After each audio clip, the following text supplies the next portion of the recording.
دن بدن علم کا رجحان بڑھتا چلا جا رہا ہے۔ اپنے بچوں کو علم دلانے کے لیے ہم سب انتہائی فکر مند رہتے ہیں، لیکن افسوس یہ ہے کہ دنیا کی علم کی طرف تو توجہ بہت ہے، دینی علم سے ہم خود بھی غافل اور ہم اپنے بچوں کو علم دین سکھانے کی جانب سے بھی غافل۔ بچوں کو علم دین سکھانے کی طرف اگر ہم دیکھیں تو ہماری یہ انتہا ہے کہ ہم نے اپنے بچے کو بس قرآن شریف پڑھا دیا۔ اگر ہمارے بچے نے ناظرہ پڑھ لیا تو ہم سمجھتے ہیں کہ ہم فری ہو گئے، ہمارا کام پورا ہو گیا۔ اور اپنے آپ علم دین سیکھنے کے حوالے سے دیکھیں تو اس سے بھی ہم لوگوں کی انتہائی غفلت۔ حالانکہ اس علم کے بغیر نہ ہی تو ہم اپنی زندگی کو صحیح طور سے گزار سکتے ہیں اور نہ اپنی آخرت کو کامیاب کر سکتے ہیں۔ تو خود اپنے لیے بھی اور اپنے بچوں کے لیے بھی علم دین سیکھنے کا خاص طور سے انتظام کریں۔ صرف یہ دنیا کی علم ہماری دنیا کو تو کامیاب کر سکتا ہے، لیکن ہماری آخرت کی ضمانت یہ کبھی نہیں دے سکتا۔ اس کے برخلاف اگر ہم علم دین سیکھنے کی طرف چلیں، میرے پیارے آقا حضور رحمت عالم صلی اللہ تعالیٰ علیہ وسلم نے ارشاد فرمایا، جب بندہ علم دین سیکھنے کے لیے چلتا ہے تو اللہ رب العالمین جنت کی راہ کو اس کے لیے آسان فرما دیتا ہے۔ اور یہ کوئی خاص طلباء کے لیے نہیں ہے کہ جو لوگ مدرسوں میں علم دین حاصل کریں انہی کے لیے ہو۔ اگر ہم کسی مسجد میں جا کر، کسی عالم کے پاس جا کر یا کسی بھی طریقے سے علم دین حاصل کر رہے ہیں تو جب بھی ہم علم دین سیکھنے کے لیے چلیں اسی وقت کے لیے یہ میرے پیارے آقا صلی اللہ تعالیٰ علیہ وسلم کا فرمان ہے کہ بندہ جب علم دین سیکھنے کے لیے چلتا ہے تو اللہ رب العالمین اس کے لیے جنت کی راہ کو آسان فرما دیتا ہے۔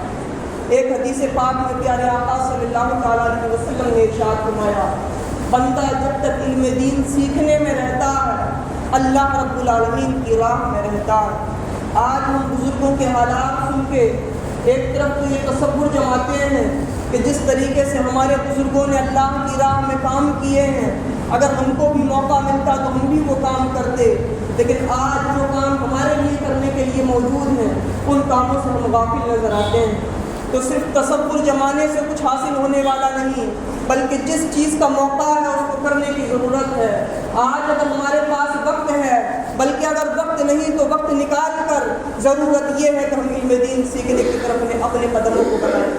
آج ہم اگر اپنے حالات کو دیکھیں تو ہم نے علم دنیا حاصل کرنے کے لیے لاکھوں لاکھ روپیہ خرچ کر کے اپنے بچوں کو بڑے بڑے عہدوں پر پہنچا دیا، لیکن انہی بچوں کے اگر حالات کو دیکھیں تو کہیں ان کے حالات یہ ہیں کہ داروں کے ساتھ ہولیاں اور دیوالیاں مناتے ہوئے نظر آ رہے ہیں۔ کہیں کچھ بچوں کے حالات یہ ہیں کہ ایک طرف تو ان کا نام مسلمان ہے، ایک طرف تو مسلمان کے گھرانوں میں پیدا ہوئے ہیں، لیکن دوسری طرف ان بچوں کا حال یہ ہے کہ وہ شرک اور کافروں کے ساتھ شرک تک کرتے ہوئے نظر آ رہے ہیں۔ کہاں ان کا ایمان رہا، کہاں ان کی آخرت رہی۔ عزیزان گرامی، اگر ان بچوں کو آخرت میں ہم دیکھیں گے تو ہمارا کیا حال ہوگا؟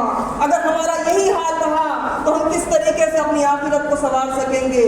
تو صرف دنیا کو کامیاب کر لینا، اپنے بچوں کو ڈاکٹر اور انجینئر بنا دینا یہ کافی نہیں ہے۔ صرف یہ کافی نہیں ہے کہ ہم یہ دیکھ کر خوش ہو جائیں کہ ہمارے بچے کی نوکری 1 لاکھ روپے کی لگ گئی، ہمارے بچے کی نوکری 50,000 روپے کی لگ گئی۔ کیا حاصل ہے اس پیسے کا جس پیسے کو کما کر ہمارا بچہ ہمیشہ ہمیشہ کے لیے جہنم کا ایندھن بن کر رہ جائے؟ تو عزیزان گرامی، ایک وقت کو دنیا سے ہمارا بچہ جاہل رہ جائے، یہ اس سے کوئی بہت بڑا نقصان نہیں ہے۔ بہت زیادہ نقصان ہوا تو صرف اتنا کہ دنیا میں اس کے لیے زندگی گزارنا مشکل ہو جائے گا، لیکن ہمارا بچہ اگر علم دین سے ناواقف رہا تو اس کا حال وہی ہے جو آج ہمارے سامنے ہے کہ دین سے بالکل ناواقف اور اپنی آخرت کو برباد کرتا ہوا نظر آ رہا ہے۔ تو عزیزان گرامی، خود اپنے بارے میں بھی اور اپنے بچوں کے بارے میں بھی علم دین کے لیے سوچنے کی ضرورت ہے اور اپنے لیے علم دین حاصل کرنے کے ذرائع حاصل کرنے کی ضرورت ہے۔ آج اگر ہمارا حال ہم دیکھیں تو ہمارا حال یہ ہے کہ ہم جو دینی محفلیں ہوتی ہیں ان سے غافل نظر آتے ہیں، حالانکہ جو لوگ ہفتہ واری کسی بھی محفل میں شرکت کرتے ہیں, چاہے وہ کہیں پر بھی محفل منعقد ہوتی ہو, اگر وہ مستقل طریقے سے اور واقعی رغبت کے ساتھ ہفتہ واری محفل میں شریک ہوتے ہیں, تو جتنے لوگ شریک ہوتے ہیں ان میں سے اکثر لوگوں کا حال یہ ہوتا ہے کہ ایک تو علم دین حاصل کرنے کی سعادت حاصل کرتے رہتے ہیں, دوسری طرف کہیں نہ کہیں نیکیوں کا جذبہ اور گناہوں سے دور رہنے کا جذبہ ان کے دل میں امڑتا ہوا نظر آتا ہے. وجہ کیا ہے؟ وجہ یہ ہے کہ جہاں ان کے جذبات میں کچھ کمی آتی ہے پھر ہفتہ واری محفل میں پہنچتے ہیں اور اس کی برکت سے ان کے جذبات ابھر آتے ہیں. تو کہیں نہ کہیں ان کے دل میں نیکیوں کا جذبہ ہوتا ہے, نمازوں کی پابندی ہوتی ہے, اللہ رب العالمین کو راضی کرنے کا جذبہ ہوتا ہے. اگر کسی گناہ میں ملوث بھی ہو جاتے ہیں تو کچھ ہی وقت کے بعد گناہ سے توبہ کرنے کا بھی موقع مل جاتا ہے. لیکن یہ تب جب اپنے آپ کو کسی ہفتہ وار محفل سے جوڑ کر رکھیں, جب اپنے آپ کو کسی دینی مجلس سے جوڑ کر رکھیں. لیکن آج ہمارا حال یہ ہے کہ ہم ان دینی محفلوں سے غافل ہوتے چلے جا رہے ہیں. اگر کہیں پر ہماری دینی محفلیں قائم بھی ہو جائیں تو ہم وہاں پر پہنچنا نہیں چاہتے. حالانکہ میرے پیارے آقا صلی اللہ علیہ وسلم نے ارشاد فرمایا کہ مومن کبھی بھی خیر سننے سے سیراب نہیں ہوتا, یعنی مومن کی کبھی یہ شان نہیں ہوتی کہ کہیں پر خیر سنایا جا رہا ہو اور وہ یہ سوچ کر بیٹھ جائے کہ وہاں جا کر کیا ہوگا, وہ اس سے غافل رہ جائے. مومن کی شان تو یہ ہوتی ہے جہاں پر بھی بھلائی کی باتیں سنائی جا رہی ہوں, مومن وہاں پر آگے بڑھ کر پہنچتا ہے. آگے میرے آقا صلی اللہ علیہ وسلم نے فرمایا حتی ینتہا الجنہ, یہاں تک کہ کب تک وہ خیر سننے کا خواہش مند رہتا ہے. میرے آقا نے فرمایا مومن خیر سننے کا خواہش مند رہتا ہے یہاں تک کہ وہ جنت میں پہنچ جاتا ہے. اللہ اکبر. مومن کا تو انجام ہی جنت ہے, لیکن مومن ہوتا کون ہے, مومن کی صفات کیا ہیں؟ انہی صفتوں میں سے ایک صفت کو پیارے آقا صلی اللہ علیہ وسلم نے فرمایا ہے کہ مومن کی صفت یہ ہے کہ کہیں پر خیر سنائی جا رہی ہو تو اس سے غافل ہو کر نہیں اس کی طرف بڑھتا ہوا نظر آتا ہے. تو عزیزان گرامی, آج ہم اپنے حالات میں ہم کدھر جا رہے ہیں؟ آج ہم نیک محفلوں سے, دینی محفلوں سے کتنا وابستہ ہیں اور کتنا دور ہو چکے ہیں. آج ہمارا حال یہ ہے کہ ہم لوگ نمازیں پڑھیں تو نمازوں کے مسائل سے غافل, کاروبار کریں تو کاروبار کے مسائل سے غافل, نکاح کریں تو نکاح کے مسائل سے غافل, جاب کریں تو جو ہمارے اجارے کے مسائل ہم کو اسلام نے بیان کیے ہیں ان مسائل سے غافل.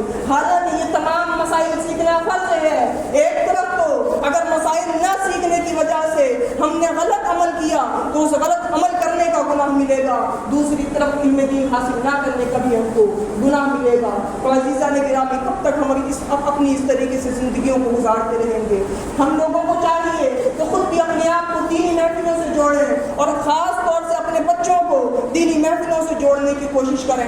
اگر ہمارا کوئی بچہ باہر پڑھ رہا ہے تو ہم اس کی خیر خبر لیتے ہیں, کھانے پینے میں کیا ملتا ہے, رہائش کا کیا انتظام ہے, امتحانات میں نمبر کیسے آ رہے ہیں, ایک ایک چیز کی ہم خبر لے لیں گے. لیکن کبھی ہم نے اتنا اپنے بچے سے نہیں پوچھا ہوگا آس پاس کوئی مسجد بھی ہے یا نہیں, کبھی ہم نے اپنے بچے سے اتنا نہیں پوچھا ہوگا جمعہ پڑھنے کے لیے کہاں جاتے ہو, نیک محفلوں کو سننے کے لیے کس محفل میں شرکت کرتے ہو. یہ آج ہماری غفلت کی حالت ہو چکی ہے. اب اگر ہمارے بچے ہم سے دور ہو رہے ہیں, ہماری نافرمانیاں کر رہے ہیں, تو اس میں کسی اور کا قصور نہیں, اس میں خود ہمارا قصور ہے کہ ہم نے بچوں کو دین سکھایا ہی نہیں تو دین پر عمل کریں گے کہاں سے؟ جب ہم نے ان کو کچھ سمجھایا ہی نہیں تو وہ ان چیزوں پر عمل کہاں سے کریں گے؟ تو عزیزان گرامی, یہ جو ہمارے پاس بچے ہیں یہ اللہ رب العالمین کی امانتیں ہیں. ان امانتوں کے ساتھ خیر خواہی اور امانت داری کا حق یہ ہے کہ ہم ان کو ادب سکھائیں. پیارے آقا صلی اللہ علیہ وسلم نے ارشاد فرمایا کہ سب سے بہتر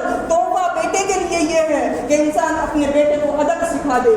اللہ اکبر. عزیزان گرامی, یہی وہ بیٹے ہیں کہ اگر ہمارے مرنے کے بعد ان بیٹوں کو ہم نے نیک بنا دیا, یہ نمازیں پڑھتے رہے, یہ دعائیں خیر کرتے رہے, تو ہم تو اس دنیا میں نہیں رہیں گے لیکن ہمارے لیے عمل خیر یہ آخرت تک ہمارے لیے باقی رہے گا.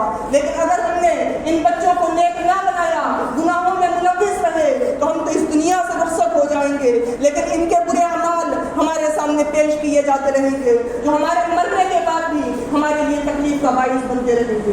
جتنے بھی بچے ہوتے ہیں ان کے اعمال ان کے والدین کے پاس پیش کیے جاتے ہیں. اگر بچہ نیکیاں کرتا ہے تو والدین اس کو دیکھ کر خوش ہوتے ہیں, اور اگر گناہ کرتا ہے تو والدین کو دیکھ کر اس کو رنجیدگی ہوتی ہے. اب ہم دیکھیں ہم نے اپنے بچوں کو کہاں لگا رکھا ہے, ہمارے بچے کن کاموں میں لگے ہوئے ہیں, ہمارے بچے کاموں میں لگے ہوئے ہیں۔ تو عزیزان گرامی، اس چیز پر خاص طور سے توجہ دینے کی ضرورت ہے کہ ہم اپنے آپ کو اور اپنے بچوں کو علم دین سیکھنے سکھانے کا کیا انتظام کر رہے ہیں۔ اگر ہمارے شہر میں علم دنیا سیکھنے کا انتظام نہیں تو ہم اپنے بچوں کو دور تک بھیجنے کے لیے تیار ہیں، وہاں پر جتنا خرچہ ہو سارا خرچہ اٹھانے کے لیے تیار ہیں، لیکن علم دین سیکھنے اور سکھانے کے لیے کیا کر رہے ہیں؟ اس سے ہماری غفلت کی انتہا ہو چکی ہے۔ ایک طرف تو یہ علم ہے جس علم کی ہم کو ہر شخص کو ضرورت ہے، جو علم فرض ہے، ہر بندے پر فرض عین ہے، نمازوں کا، کاروبار کا، ہماری روزمرہ کی زندگی کا علم ہے۔ اور دوسری طرف وہ علم ہے جس کو علم کفایہ کہا جاتا ہے، یعنی کم سے کم پوری بستی میں کچھ نہ کچھ لوگ ایسے ہوں جو اچھے عالم دین ہوں تاکہ لوگ ان سے علم دین حاصل کر سکیں۔ اس طریقے کے عالموں کو تیار کرنا یہ بھی آج ہماری ذمہ داری ہے، لیکن افسوس یہ ہے کہ جو کمزور گھرانوں کے لوگ ہیں ان کے بچے تو مدرسوں میں پہنچ جاتے ہیں، لیکن جن کو اللہ نے نوازا ہے وہ اپنے بچوں کو مدرسوں میں بھیجتے ہوئے راحت محسوس کرتے ہیں۔ وجہ کیا ہے؟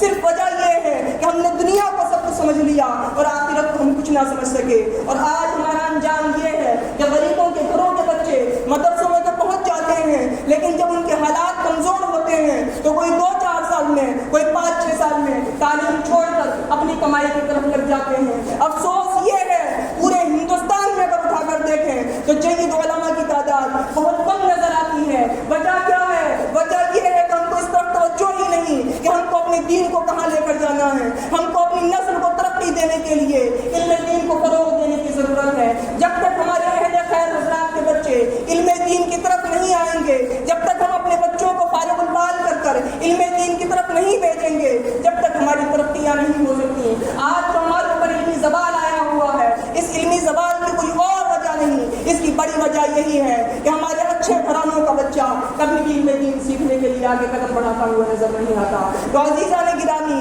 اپنے اگر کچھ بچے ہیں اپنے خاندان کے بچوں کو، خود اپنے بچوں کو علم دین کی طرف بڑھانے کی کوشش کیجیے، رغبت دلائیے کہ کوئی عالم دین بن جائے۔ اگر عالم دین بن کر آپ کا بچہ کم کمائے تو اس سے افسوس کرنے کی ضرورت نہیں کہ ہمارا بچہ کم کما رہا ہے، بلکہ فخر کرنے کی ضرورت ہے کہ ہمارا بچہ اللہ رب العالمین کی راہ میں لگا ہوا ہے۔ ایک بزرگ کا واقعہ بیان کیا جاتا ہے کہ ایک مرتبہ جہاد کرنے کے لیے نکلے، 30,000 دینار اپنی بیوی کو دے کر چلے گئے اور ایک لمبے عرصے تک اپنے گھر پر نہ آ سکے، اور بہت لمبے عرصے کے بعد جب اپنے گھر پر پہنچتے ہیں اور اپنی بیوی سے حساب کتاب لیتے ہیں کہ میں 30,000 دینار دے کر گیا تھا، وہ 30,000 دینار کیا ہوئے؟ اس وقت تو بیوی نے کوئی جواب نہ دیا۔ وہ نماز پڑھنے کے لیے چلے گئے، مسجد میں جا کر کیا دیکھتے ہیں کہ ایک عالم دین لوگوں کو درس دے رہا ہے، اس درس میں بیٹھتے ہیں، بیٹھنے کے بعد اپنے گھر آتے ہیں اور اپنی بیوی سے تذکرہ کرتے ہیں کہ اپنے محلے کا کوئی بچہ ہے اور وہ لوگوں کو علم دین سکھا رہا ہے، اس کی خوب تعریف کرتے ہیں کہ وہ احادیث لوگوں کے سامنے بیان کر رہا ہے۔ اللہ اکبر! ان کی بیوی نے کہا وہ بچہ کوئی اور نہیں، وہ بچہ آپ کا ہی بچہ ہے، اور جس پیسے کا وہ آپ حساب لے رہے تھے وہ سارا پیسہ اسی بچے پر خرچ ہو چکا ہے۔ تو اس باپ نے اپنی اس بیوی کی خوب حوصلہ افزائی فرمائی کہ تم نے میرے پیسے کو صحیح مقام پر خرچ کر دیا۔ لیکن آج اگر ہم اپنے حالات دیکھیں تو ہمارا حال یہ ہے کہ اگر ہماری بیویاں نیک کاموں میں ہمارے بچوں پر پیسہ خرچ کر دیں تو شاید ہم حوصلہ افزائی نہ کر سکیں بلکہ حساب کتاب لیتے ہوئے نظر آ جائیں۔ تو عزیزان گرامی، خود بھی علم دین سیکھنے کی طرف توجہ دیں، اپنے بچوں کو بھی علم دین سکھائیں، اور علم فرض تو ہر بندے کے اوپر ضروری ہے، اور اپنے بچوں میں سے کچھ نہ کچھ بچوں کو عالم بنانے کی کوشش کریں۔ اللہ رب العالمین سے دعا ہے کہ ہمیں سننے سے زیادہ عمل کرنے کی توفیق عطا فرمائے۔ السلام علیکم ورحمۃ اللہ۔